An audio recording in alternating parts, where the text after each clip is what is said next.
медицинское образование, оно было первым, сразу после школы. До этого, о музыкальной карьере даже трудно было говорить, потому что музыкой я занималась в рамках музыкальной школы, в рамках вокально-инструментального ансамбля. Все было самодеятельность, и все это было на таком хорошем уровне, но все-таки это не было профессиональным занятием. Вот музыкой профессиональной я занялась после как раз почти в конце медицинского обучения, скажем так. Потому что я закончила 5-й курс Московской медицинской академии, и мне прям вот очень захотелось быть студенткой какого-то музыкального вуза, и я таки поступила. Ну, не в вуз, а получила среднее музыкальное образование. Но какое? В Государственном музыкальном училище эстрадно-джазового искусства. Почему эстрадно-джазовое? А что я пела? Я эстраду пела. Я была и есть эстрадная певица. Вас всегда это привлекало, да? Конечно. Потому что, классическая певица из меня никакая, потому что мой голос всегда немножко шипит и сипит. То есть для классической музыки я, наверное, профнепригодна. Что касается каких-то еще авангардных направлений, там самой бы не разобраться, то есть я там ничего не понимаю. Поэтому эстрада и джаз, в принципе, эстрада, грузинская эстрада, я на ней выросла. Джаз в мою жизнь пришел чуть позже, когда я стала в Москве уже общаться с джазовыми музыкантами, тогда я поняла, из чего устроен джаз, как это все работает, как все взаимодействует, как инструменты взаимодействуют. Поэтому нас всегда пели в семье, и для меня это всегда было такое естественным состоянием петь, что ничего другого, наверное. Там мне в музыкальной школе пророчили будущее Лиана Исакадзе. Пророчили будущее Лиана Исакадзе как скрипачки. Но, понимаете, как мои родители не были готовы, в общем-то, не были готовы вообще к какому-либо моему музыкальному будущему. А еще как-то посвятить ему всю жизнь, потому что скрипка — это капризный инструмент, это инструмент, который не терпит предательств. И, в общем-то, быть женщиной-скрипачкой очень трудно. Вообще женщиной быть очень трудно. И певица тоже. Скажите, вот в вашем гастрольном графике очень много самых разнообразных концертов, и вы именно в филармонических сценах выступали. Да. Вот как, на ваш взгляд, филармонический зритель отличается чем-то? Конечно. Как он принимает? Принимает очень горячо, очень тепло.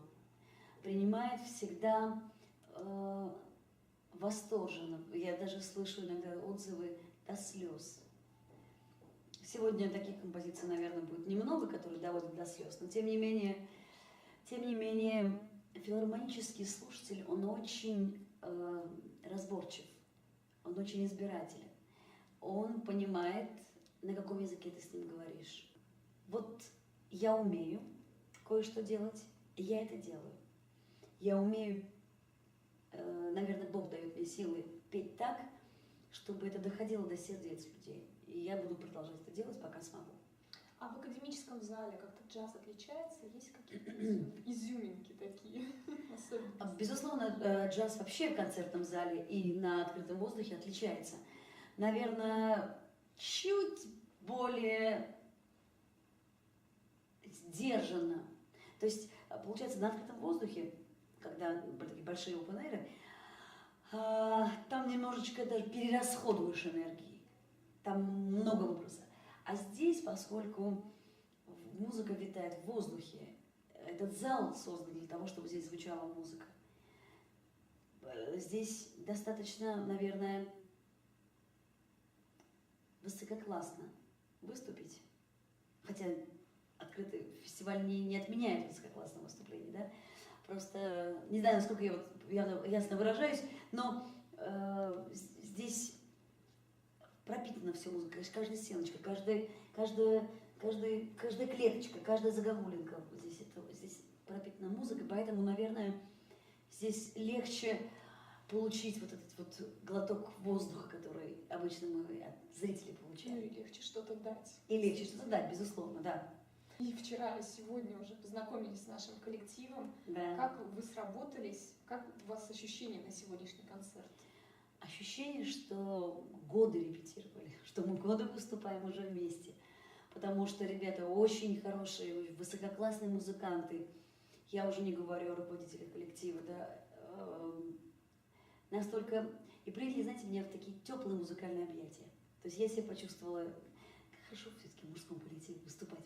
Я почувствовала себя маленькой девочкой, которую посадили на коленки и погладили по голове. И практически настолько легко с ними музицировать.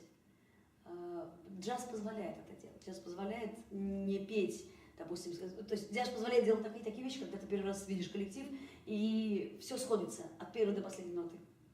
Безусловно, этому предшествует подготовка. Не все просто так, да, то есть нет такого, что а давайте-ка мы сейчас давайте сыграем вот эту вот песенку.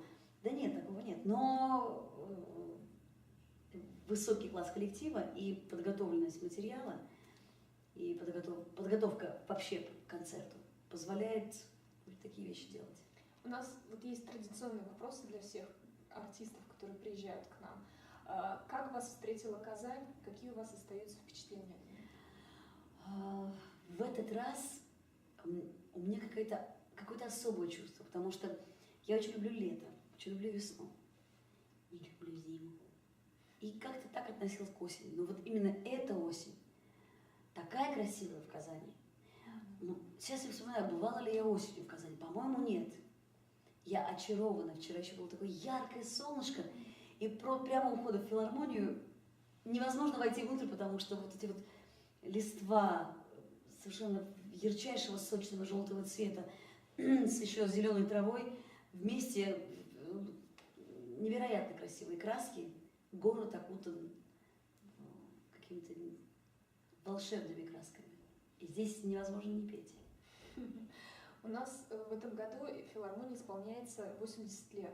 Пожелайте, пожалуйста, нашему коллективу, нашим артистам и нашей администрации. Для меня огромная честь быть в числе тех, кто имеет возможность и, конечно, желание поздравить все коллективы, всех руководителей, всех сотрудников филармонии. В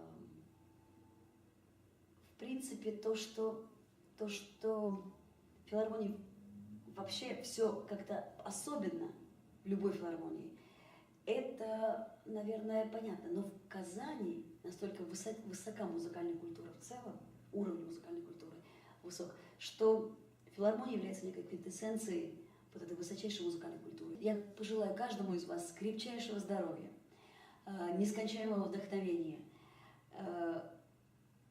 и, наверное, прекрасных концертов.